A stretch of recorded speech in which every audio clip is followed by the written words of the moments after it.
Hey there, commercial construction coffee talk fans. Thanks for chiming in. My name's David Corson. I'm your host. I'm also the publisher and editor of Commercial Construction and Renovation Magazine. This is what it used to look like when we printed it. Uh, let's see. This is March 2021. Patel Brothers, they're a large Indian restaurant, supermarket chain. And I always like to see what I was doing back in March 2021. Oh, I was doing Habitat for Humanity for University of Denver, doing my thing. I'm sweating, got my swag on there, and I'm moving some mulch. We were downtown Atlanta doing some gardening, and man, it was hot that day. But this was a 152-page issue, looking great, and it's always nice that I can hold them in my hands, but haven't looked past since. The last issue we printed was August 2021. We had White Castle on our cover, the VP of Ops and Construction, and that was the last issue we printed. We still have a print on demand service, but went digital and just had under 5 million people hit our website last month, consuming content with interactions and so forth. So it's been an amazing ride. So everybody out there on the web, thank you so much for finding us.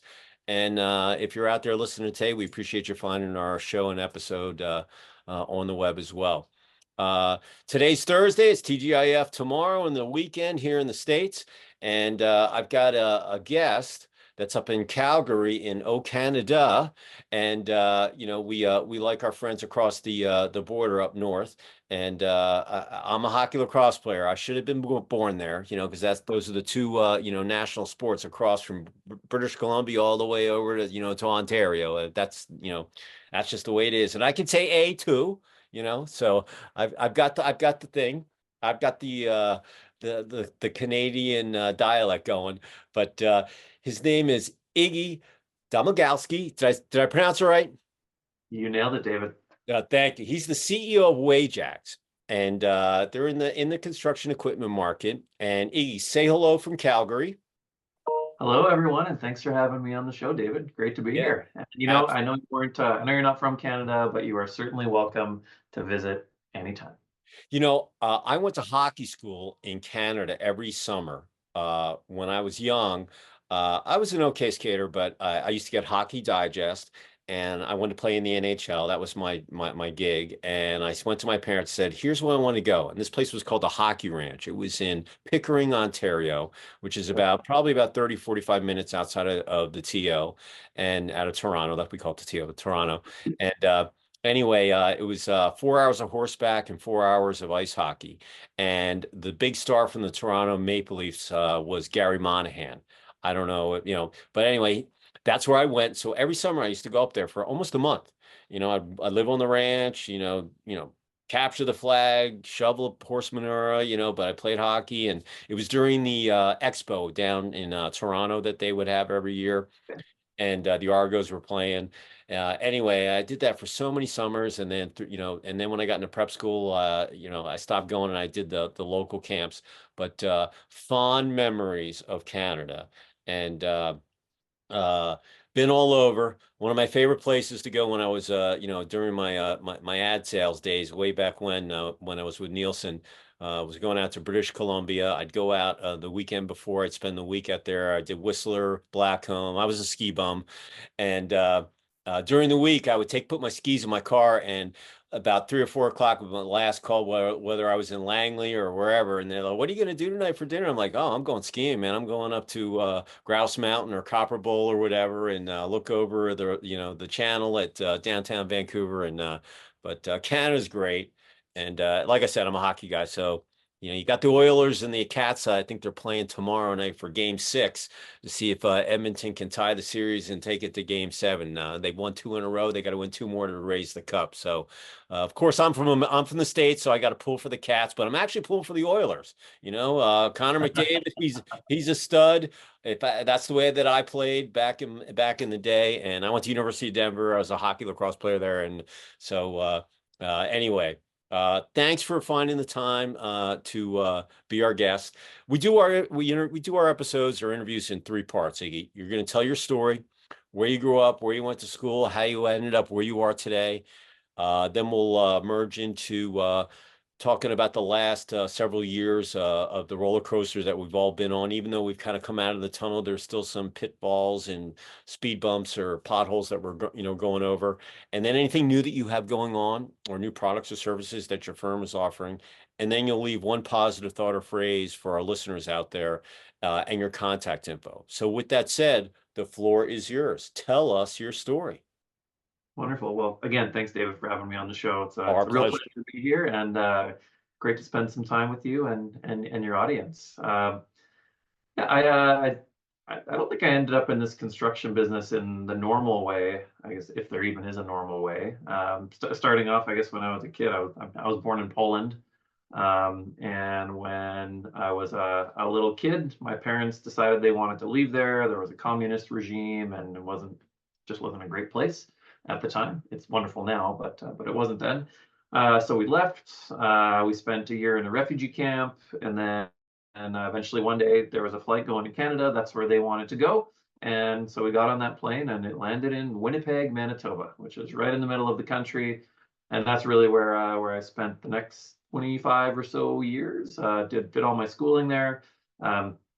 Wonderful place to grow up. Good family values. Great city.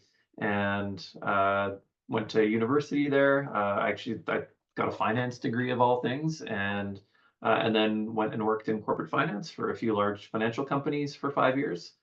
And then one of my mentors at those companies, he wanted to move, and he wanted to do something else.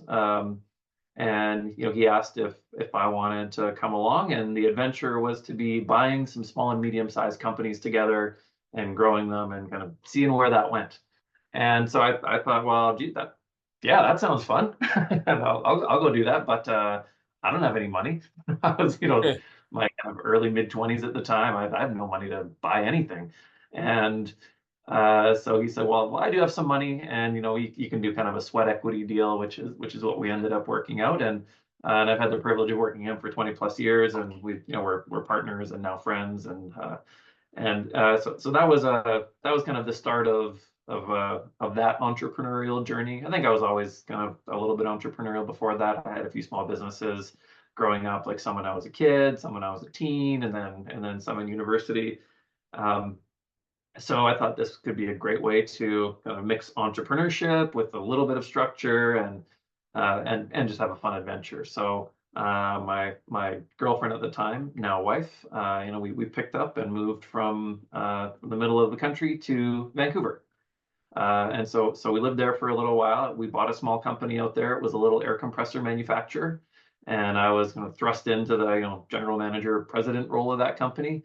Had no idea what I was doing, and just kind of figured it out from there. So lots of school of hard knocks and lots of learning on the fly. But it was just a wonderful education, and we grew that business a whole bunch. And kind of during that time, we just kind of went on a bit of a buying spree. We bought 3 businesses that year. That was I hate dating myself, but that was in 2006. And so we bought 3 businesses that year, and then started to grow them. And most of these businesses were in, I would call it, the industrial components space. So providing all the industrial pieces that will go into some kind of larger facility. So whether it was a compressor or a valve or a motor or a piece of instrumentation, those are kind of the products that we were selling. And that was my kind of start in the industrial equipment world, if you will. So we had a number of companies that we bought, and then we just kind of kept growing them. And we did that for quite some time. We did that from 2006 all the way up to 2021. So that was 15 years that we did that. And during that time, I want to say we bought, I don't know, probably close to 10 companies. We tried some startups. Most of those failed, as most startups do. But the ones that we bought and built and continued to run, those were really the ones that did well for us. And then we grew our main business. It was called Tundra, very, very appropriate for living in Canada on the frozen tundra. Sure. So that was a pretty, when we got it, it was like an $8 million revenue business, and then we grew it to about 150 million. And kind of in 2020, 2021, we got a knock on the door from a company called Wajax, and they said, hey, we've been kind of looking at you from a distance. Would be wondering if you might be interested in doing some kind of transaction. We'd love to buy you guys. And so me and my partner talked about it and thought that the timing might be pretty good. He's got about 20 years on me, and so he was kind of around that 60 range, and he was actually a little older than 60, and so he was, him and his wife were trying to think of what was their next step in their life and what they want to do in the community, what they want to do with their lives, and it was their largest asset at the time, and so they thought, well, maybe it could be a good time to sell, and so we did. So Wajax was a significantly bigger company than Tundra. Wajax is actually one of Canada's longest standing and most diversified industrial products and service companies. The company was founded in 1858, which makes it 166 years old, which is actually older than Canada itself, which is pretty cool. It's neat to be able to say that. And so, yeah, we came to a deal pretty quick. Wajax purchased us in 2021, and all of a sudden I was part of a larger company. And I want to say about 2 months into that, working there, learning as much as I could about this new company that was now our parent. I got a phone call from the then CEO of Wajax. His name is Mark, and he said that he was retiring in about a year, and if I was interested in putting my name on a list of people to be considered to take over his role. And I thought that was just a huge honor to even be considered. And kind of as I learned more about what the process would be like, you really do learn a lot about yourself. And you get, a bunch of 360 kind of development. And so I thought that I'm kind of a sucker for personal and professional development. So I thought that would be a pretty neat journey to take. And so kind of went through the process, and then ultimately was selected for the role to run the parent company. So I started doing that close to 3 years ago, and I would say that was a pretty big change. So Tundra was kind of a $150 million company, and this was now about a $2 billion company. So 10 times bigger, going from 150 people to 3,000 people. And the company that I was at before Tundra, that was a really kind of a Western Canadian focused local market kind of company, whereas Wajax operates from coast to coast, and we've got 120 branches, and so just a bit of a different beast, and it's publicly traded on the Toronto Stock Exchange. So there was a whole bunch of different things about this company, but I thought I was up to the challenge, and I guess the board of directors thought I was. And you're still sitting here, so you've got a good job. Yeah, so I'm still here, and it's been a wonderful challenge, just a whole pile of learning for me, going from a private company with a small group of shareholders to a publicly traded company with a lot of shareholders, and quarterly board meetings and meeting with investors and analysts. So all of that is new, and also I think leading at a distance is a little bit new to me. In the previous company, there were 150-ish people. I knew pretty much everyone. I had hired a lot of them. Knew their families, and here at Wajax we've got 3,000 people. So I've just come to the conclusion that there are many people in this company that I will never meet, and even if I do meet them, it might just be a hey, how you doing, nice to meet you, and that's it. So just figuring out how to lead and get messages across from a distance, whereas before you could just really go and see anybody you wanted and talk to them and get whatever message across that you wanted, one-on-one or in a small group. So those were some of the big learnings. And I would also say another one of the big learnings is the construction business. So our Wajax as a company, about half of the business, about $1 billion of our revenue is this industrial components business, which I was very familiar with and grew up in that for almost the last 20 years. And then the other half, this other $1 billion business, is the heavy equipment business, and that was all brand new to me. And so that's construction gear, that's material handling gear, that's engines and transmissions. That was all really quite new to me.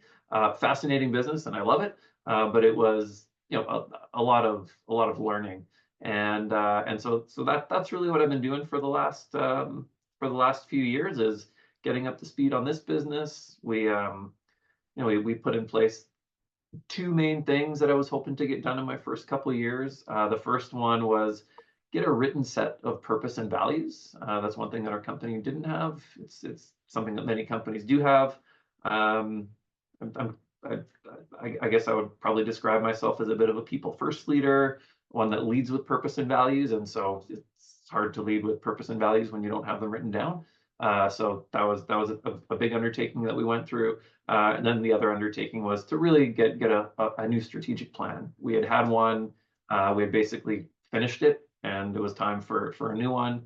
So that was kind of the next big lift that we did. And now that we have those two things in place, that's pretty much all I talk about. Is Yeah.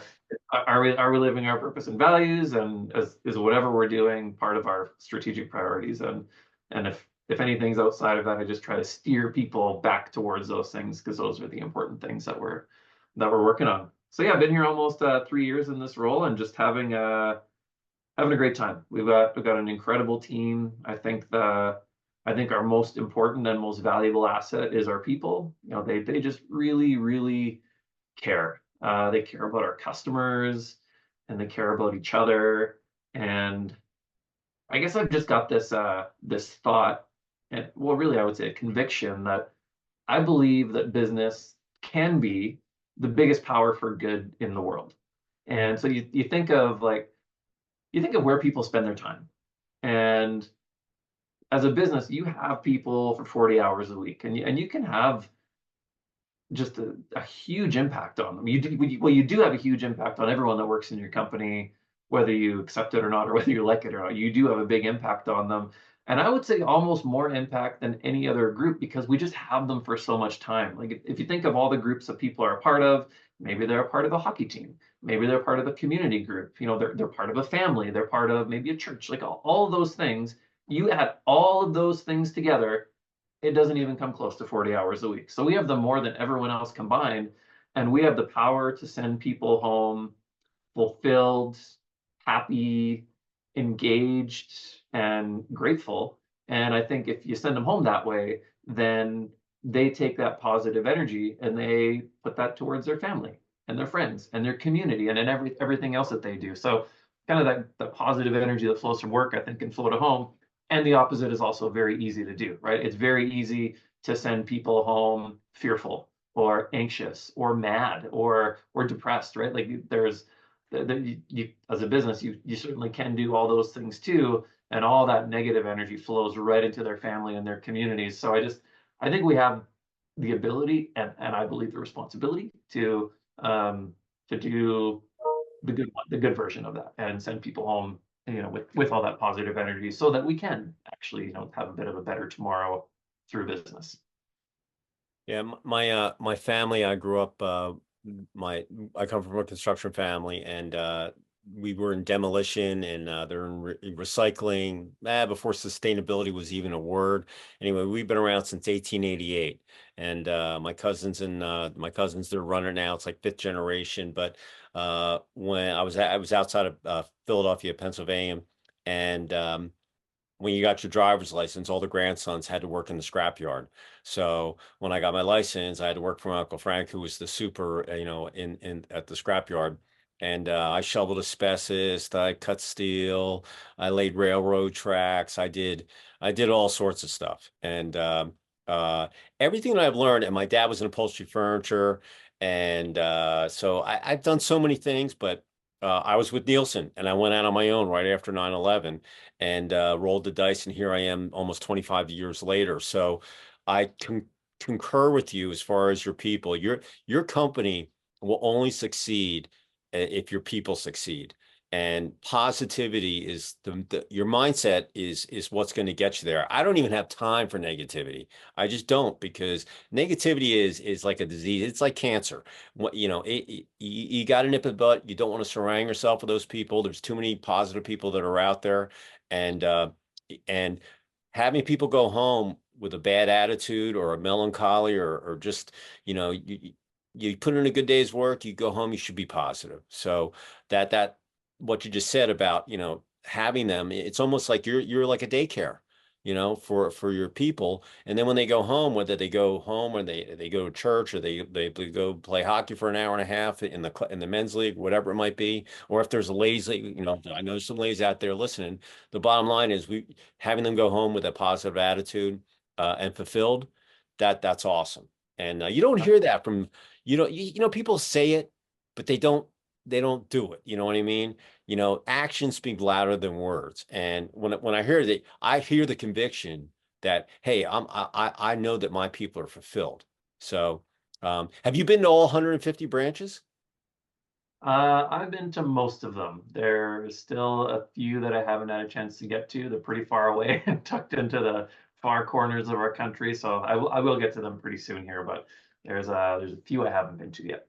Yeah. Well, no, listen, 150 locations, you know, all across, you know, Canada from coast to coast, you know, that's serious territory to cover.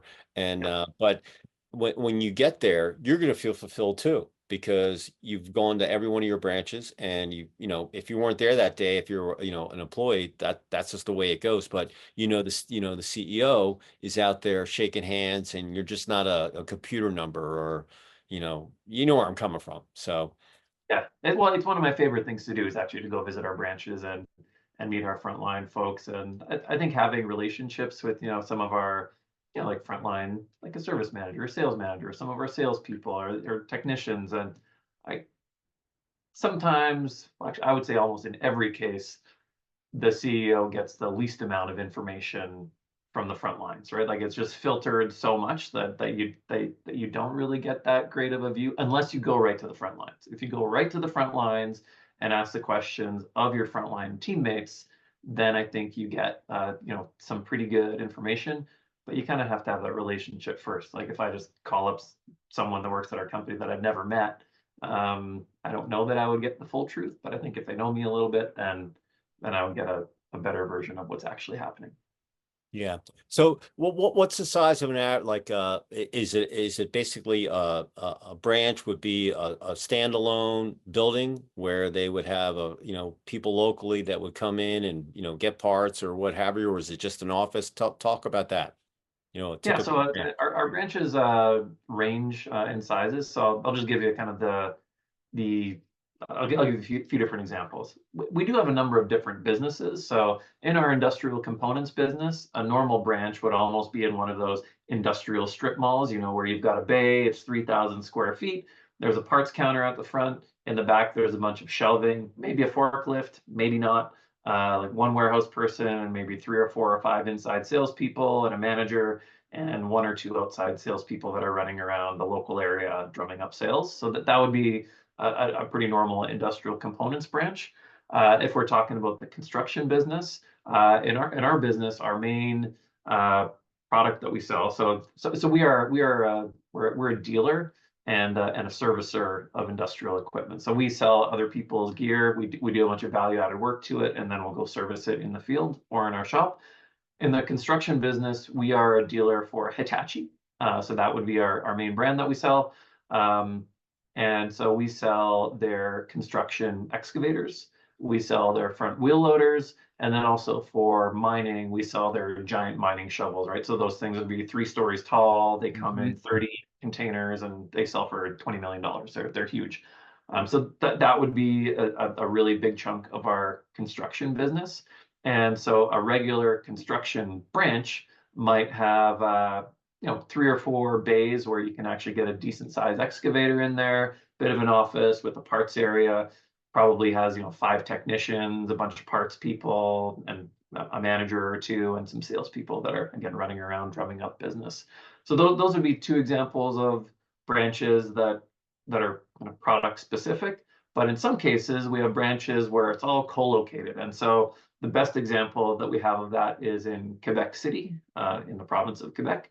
And so that's a really large branch. It has well north of 100 people in there, and it has all of our product categories in there. So when you walk through there, you would see, you'd see a Hitachi construction excavator. You would see a Heister forklift. And you would see a bunch of engines and transmissions. You'd see some industrial components. You'd see a whole bunch of different things throughout the branch. And so we would call that like a one Wajax branch because it's got so many different Sure. lines of business in it. Yeah. The you know, you need equipment to get things done in construction. It's Absolutely. just the reality. A case in point, I just broke ground not even 2 weeks ago, and it was a father and son team. They had the bulldozer, they had the excavator, they had their own truck. we had probably about 3/4 of an acre, but trees had been up there for a long time. I mean, it was a forest. Anyway, those guys cleaned that lot out in about, 2.5 days. I got some great video of them knocking down some trees. I told them, I said, Red, I'm not worried about the little trees. Anybody can push over little trees. I want to see the big oaks come down. Those are the ones I want to see come down. So I'm down there and we got some video, and but it was awesome to see. It was a father and son. The father's been around for construction and ever, but man, they made such a good team, and you can do anything if you learn with the right equipment and if you're good at it. And it was just really, really fun to watch them. And it's like they didn't even have to talk. They could just, they knew where they needed to be, and they just cleared that land out so quickly. I was baffled. I was like, God, what's this going to take you? About, a week, maybe 10 days? Like, oh, David, man, I'm busy, man. I'm going to clear this lot out in about 3.5 days. And we're gonna, have the guy come out and do your stakes and get your inspection. And then, you're going to do your concrete, and I'm going to come back, and fill, a couple months later. So, but it was awesome seeing that. And like I said, I grew up with construction. We had cranes and all that stuff. So but it was really, really, it was exciting, first of all, we've had the land since 2020, but watching them come in and just clear it out as quickly, it was mind boggling, but it was really cool because they knew what they were doing. Um, and, but like, that's a typical customer. Let's say his hydraulic line broke on, the excavator. If he was in Winnipeg or Vancouver or whatever, he would call your branch, or if he had Hitachi, equipment, he would call and say, hey, do you have this part? And either they would go pick it up, or you guys would deliver it on the site. Am I right on that assumption, or whatever it might be, correct? Yeah, that's really exactly it. I mean, everyone loves selling an excavator. That's great. I get excited when I see a new Hitachi excavator going down the street on a truck, and I think, okay, that's going to a great customer, and they're going to use that thing and build something cool, and I feel proud of that. But the salesman sells the first one, and then it's the parts and service people that sell everyone after that. I mean, the salesman is involved, but you really got to have the parts and the service dialed in. Otherwise, they're just not coming back, right? Like, that's such an important part of the value that we offer to our customers. So whether it's hot shotting the part up to them and them doing it themselves, which some like to do, or us sending a tech out to the field and fixing it as soon as possible, or if it's, or if they have some time and the machine is still, kind of, you can get it on a truck and get it over to our shop, and then we'll do it that way. But with the machine down, like the code machine down, that's a big deal at our company. That's a very, very big deal at Hitachi. Everything kind of, when a customer calls and says machine down, everything gets dropped, and it's our job to get that machine out, because we know that our customers are only making money when their machines are running, and when those machines are down, it's really, really bad. So that's, I think, a really, really great part of our service offering is we've got a lot of branches, we've got a lot of technicians, we've got about 1,100 technicians across the country. Not all of them are Hitachi technicians, but we've got a lot of able-bodied people that can come and turn a wrench and change a part for whatever our customers need, and that's just such an important part of all of that. Yeah. My son, he went to aviation mechanic school and got his A&P license, and he spent the last 3 years at Boeing, and he just resigned and came back to Atlanta, and he's working for a regional maintenance guy. He worked in the he was working on the 787 platform, was in the plant, saw how the whole plane was built, and then he was got hired as a flight op, so he would get all the planes ready for delivery. But really, he was his big thing was any issues that came up. He could be in the landing well, he could be in the belly, he could be in the cockpit. He fixed anything that had to be, go on, that would come back, and they would fly the plane in. And so now he's working on Pilatus, and they've got a jet. I think it's that air platform, 6 years old, and then some turboprops. But he went to school for working on engines and that kind of stuff. But once again, he learned welding, sheet metal, woodworking, all that stuff, but tools. And it's all about the service. Buying that first piece of equipment, that's where you got to start. But it's the service and making sure that airplane or airframe, depending on what you want to call it, is going to be able to do hours and hours and hours of flying without, and maintenance is crucial, and you can't let them sit. So I totally get where you're coming from with the techs and stuff. It's so important to have those people, and people don't realize that, when you're talking about big equipment, uh, and time is money, and you've got an opening, and if it goes down, just like the guys, my little father and son team that I hired, you know, they live and die by, getting their equipment off and then getting to another lot, or a commercial job or whatever it might be, but they have to make sure that their equipment's going to be reliable, and time is money. And then when it breaks down, they want to get it done as quickly as possible, because they're not making money. They're not taking trees down, or unloading, filling up trucks with dirt, or whatever project that they might be on. Um, let's talk about, the last couple of years, because the whole world basically stopped a couple of years ago, and we've all been on this roller coaster. Talk about some of the things, lessons learned, that, as we've come out of the tunnel, and, we're open, but there's still some things that are going on that we really can't control. Talk about how you weathered the storm. Obviously, and you've been there for only so few years, that you were kind of thrown into it, and you had Yeah, to, right? yeah, we were already part of the way through the storm. Yeah. Uh, I think there was a few things that I learned and that our company really learned. I think sticking to those values of really caring about your people. I mean, we have a list of strategic priorities. Our number one strategic priority is building a people first company. That's more important than all the others. And we just think that's such an important thing to do. And I think we really did that during this whole roller coaster. Like the government had some subsidies available for companies that had some slowdown, which we did. So, we got just like a lot of companies, got a whole bunch of money from the government.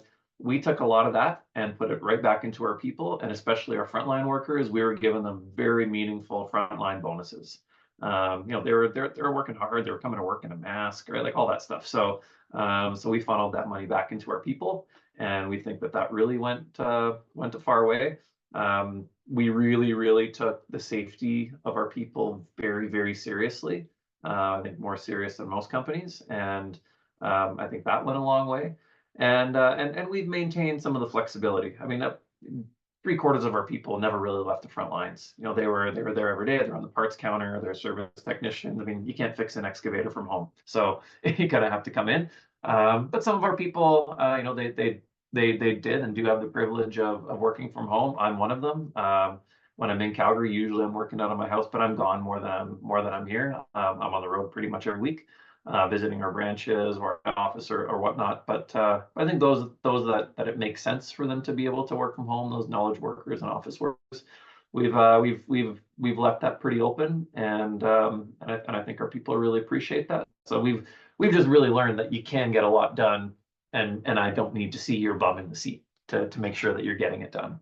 That was a couple of things that we learned specifically around construction and just the whole supply chain. Boy, we learned a lot there about the fragility of the world supply chain, and it was just a weird time for customer buying patterns. I mean, for the past again, I haven't been in the construction business for that long, but talking to our people who have been in it, for 20, 25 years, they said, like, every other time except for this time, the way that customers buy is something like this. They come into the dealership, they look around, what's on the ground, and they say, yeah, that's the one. Kind of like a car dealership, right? Like you look around, you're like, yeah, that's the model that I want. And in some cases, maybe 10 or 20% of the time, the salesperson will say, hey, I know you want that one. There's actually another one that's got this extra feature that I know you really want. It's already on order. It's going to be here in a week or two. I can put you into that one if you want for the same price or whatever.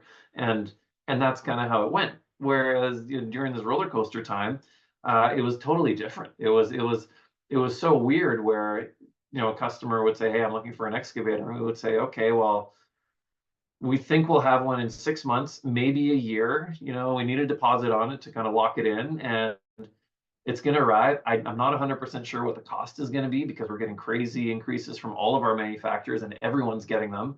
And then when it arrives, like, there is no flexibility on when you can take it. Like, it arrives and you need to take it right away. And we do have a lineup of people who will take it if you don't take it. And so I think we did not take advantage of our customers during that time. It was easy to crank your rates and Oh, crank sure. everything. We didn't really do that. We charged what we thought was a fair price, and I think our customers appreciated that. And but it was just such a weird time in terms of how the supply chain worked, and um, many of our manufacturers got so stocked up on inventory just because, I was there's 2,000 pieces in this thing and they're missing two bearings and those are coming out of China and none of the boats are leaving China. And Yeah. so there was this weird inventory buildup. You couldn't get stuff, and it was bizarre. And I think it just taught everyone a lot about how fragile the supply chain is, how we need to maybe think about it a little bit differently. But I think now we're kind of back to how it was before. A customer will come in, they'll see what's available on the lot. That's the one I'll take. And in some cases, they'll wait a few extra weeks if we already have one on order. So some of the projects, like here in the States, depending on what state you were in, determined if your project was going to be open or not. I'm in Georgia, so we really never shut down. But if you went up north, a lot of projects were just put on hold. They were pushed back. There were regulations. If you were doing a big highway gig, you were outside, you probably didn't have as many issues. Or if you were doing let's say a bathroom renovation where electricians, where people are close together, it really depended on, what state you were in. Canada's got X amount of provinces. Was that the way it kind of worked up in Canada as well? Or did each province kind of have their own regulations, or was it like just Canada, this is the way it's going to be? Yeah, it was more like the United States, where you guys were state by state and we were province by province, in some cases city by city, on what you could and what you couldn't do. I mean, there was times when in the eastern part of the country, things were shut down hard, and like, don't you dare leave your condo unless it's an emergency. While at the same time there was festivals going on in the western part of the country. So yeah, it was very much like your world, where it was specific to what was going on in the region. It was specific to the government that was in power at the time in that region and what their policies and philosophies were. The biggest thing, the most of the people that I spoke with, if they could, if they probably had some of their best years over the last couple, as we've come at it, but over the last couple of years, they had some of their best years. They learned more about their company, they learned more about their people, and the biggest thing is that they found out that their people can actually work out of their homes and be productive, not sit by the water cooler and gossip, or talk about the hockey game, out in the parking lot or whatever. But that they trusted their people much more than they did prior.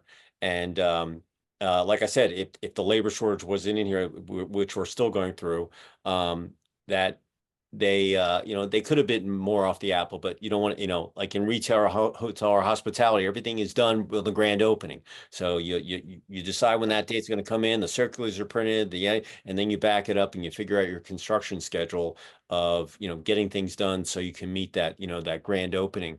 And the frontline worker thing, people don't realize that, construction, if you were an essential, deemed essential, you had no choice whether you had to get on a plane or whatever. Things did not stop everywhere. And that those guys were just like, EMTs, firemen, policemen.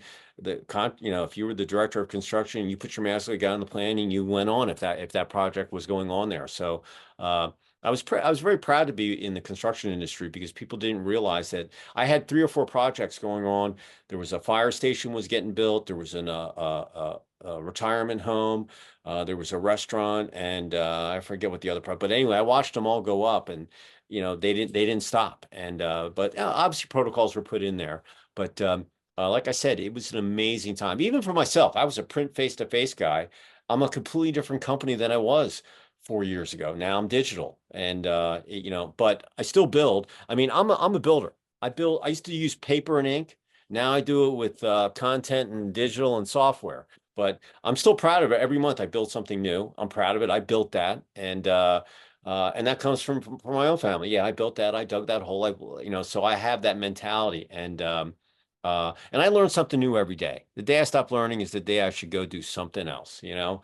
So, uh, all Absolutely. really, really cool stuff. And you're not even from a construction background and you're running a big gig, you know? I mean, 3,000 employees, 150 branches. It just goes to show that you can't be scared to do anything. You gotta face fear and take it right and don't, you gotta take it head on, and you're gonna make mistakes, you're gonna learn, but down the road, you can take all those lessons and be that much better. So, what a great story. I mean, really, really phenomenal. And we have I mean, my background is in construction, but we've got a whole lot of people whose background is construction their whole lives, and so I think that's what makes it work.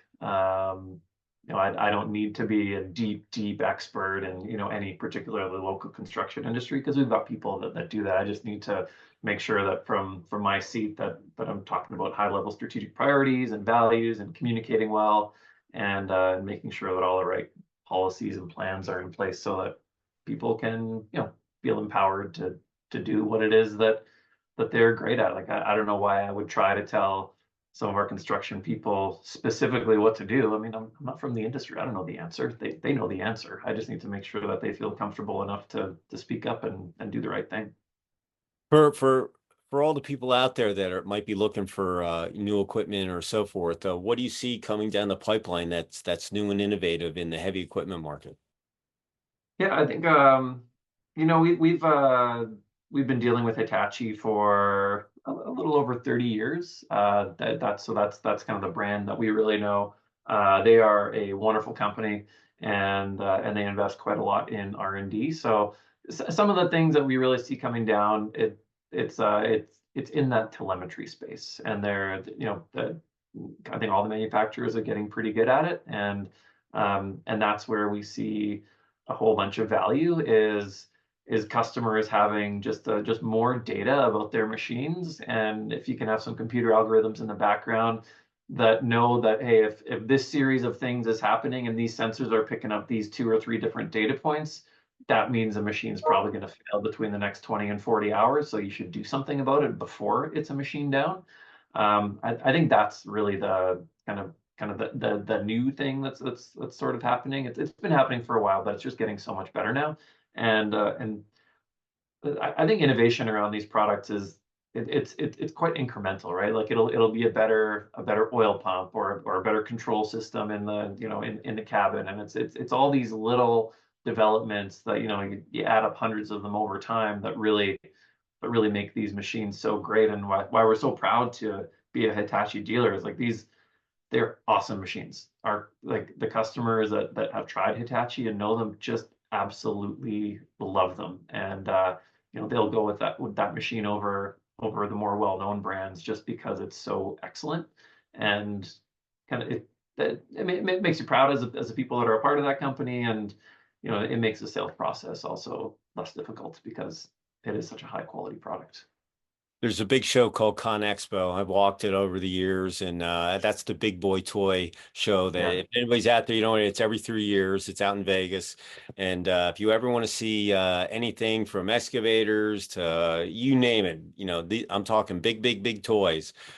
It's definitely, if you're in construction, it's something you should go see. And I'm sure you know what I'm talking about. And Yeah, yeah, yeah. I was at Con Expo last year. It was really excellent. Yeah, Hitachi kind of went all out on their big exposition there, and there's also the Mine Expo, which also happens every few years, and that one's coming up in the fall here of this year of 2024, and it's similar, but it's just the mining gear, and the mining gear is just so much bigger. It oh looks like yeah, it 20 looks times like bigger. a scene of Transformers. So, Yeah. I'm pretty excited and that's also in Las Vegas. I'm excited to get down there with some of our team and check that out. So if any of our listeners out there are commercial construction coffee talk and they have equipment or they're looking to buy equipment, or if they wanted to reach out and talk to, anybody, someone from your firm, how would they reach out? Yeah, I mean, if you're we deal in Canada only, so if you wanna do business together, it's for it'll be for the Canadian listeners that are on here, and we're pretty easy to find. Wajax.com, it's Wajax, and it's super easy to find kind of who you need to talk to from there. And you know, even if you just dial just our Go Wajax number, we can definitely get you in touch with the right people. And if you want to connect with me, the best way to do that is LinkedIn. All right. So there you go. So if you're in that heavy equipment market and you might have some projects up there, if you're looking to, maybe open an office up in in Canada, and you're in that heavy equipment market, like I said, give Iggy a call and or reach out to him on LinkedIn and shoot him a message, and you guys can have a conversation. Um, as we finish up here, if there was one positive thought or phrase that you'd like to leave our listeners, we're just basically we got about 10 days left in Q2. And then I always do a 6-month assessment for myself, what I've done the past 180 plus days and get ready for the second half of the year. What would it be as we finish off and go into the, Q3 and Q4 and close out 2024? What's on your mind as a positive thought? You know what? I think I'll bring it back to that idea of how you send your people home. So this is for I think this is for leaders, and I think this is really for anyone that's a coworker of anyone. And just how you treat people in the workspace just has such a huge effect on how they interact and the kind of energy that they bring home to their families. So if you know if you can self-identify some toxic behavior, you know, maybe you're a yeller, maybe you're super passive aggressive, or maybe you don't communicate, or whatever it is, right? Like if you have some of those behaviors, like really thinking about, like, that's not only affecting that person at work, they're not checking that at the door, right? They're bringing that home, and that's affecting that person's kids and their spouse. And I think if you think about just the the huge effect that if you're a leader or a colleague, that the huge effect that your words and actions have on your coworkers, I just think it helps you to be a little bit of a kinder person, and you can make the world a little bit of a better place through business if you lead with a little bit more compassion. Awesome. Love that. People, listen, without people, you can't get things done because you can't do it all. It's just a reality. There's only so much time in a day, and that's why you have to hire people. And when you hire them, you want to keep them around as long as possible, because then if they leave, you got to retrain someone else, and company Yeah. culture and all of those things. So people are so important. And I started my year out where I told my wife, I was like, look, I'm going to do my 5-6 mile trek, and I'm just going to say what's on my mind. So every day I do a positive thought. So yesterday, I'll go out here in about an hour and start sweating. Yesterday I said, good food, good mood, good day, So, Perfect. you got to have food. Just think of your body as an engine or a piece of machinery. You got to make sure it's taken care of, put the best oil, put whatever, I'm putting the best protein in there, and then you have a good mood and it's going to be a good day. And guess what?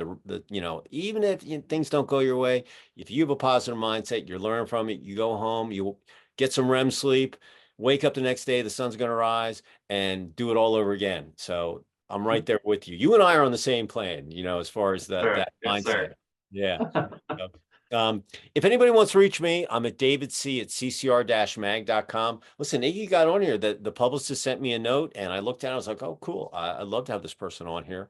And that's how you get in. So don't judge a book by its cover. All right. It's very tough to get in the magazine, but, send me something. It could be, an anniversary for your company. It could be a new product announcement, a charity golf tournament, whatever. We'll find a place for it. We post content all day.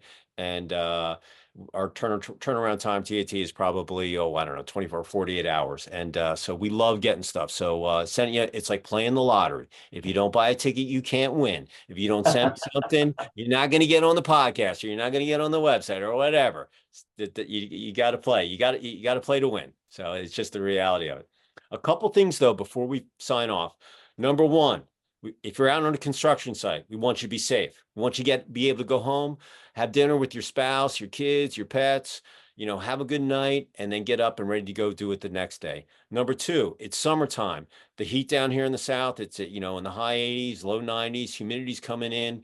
You got to stay liquefied. And that's the athlete in front of me. When you get dehydrated, you get headaches, you make mistakes, you get hurt. Same thing on a construction site. If you don't stay liquefied, putting the electrolytes in your water, make sure you're hydrated all day. Even if you don't think it's hot, drink as much water as you can. You'll feel better, you'll sleep better, and you're just going to have an overall better experience, whatever you do. Lastly, hit the like button.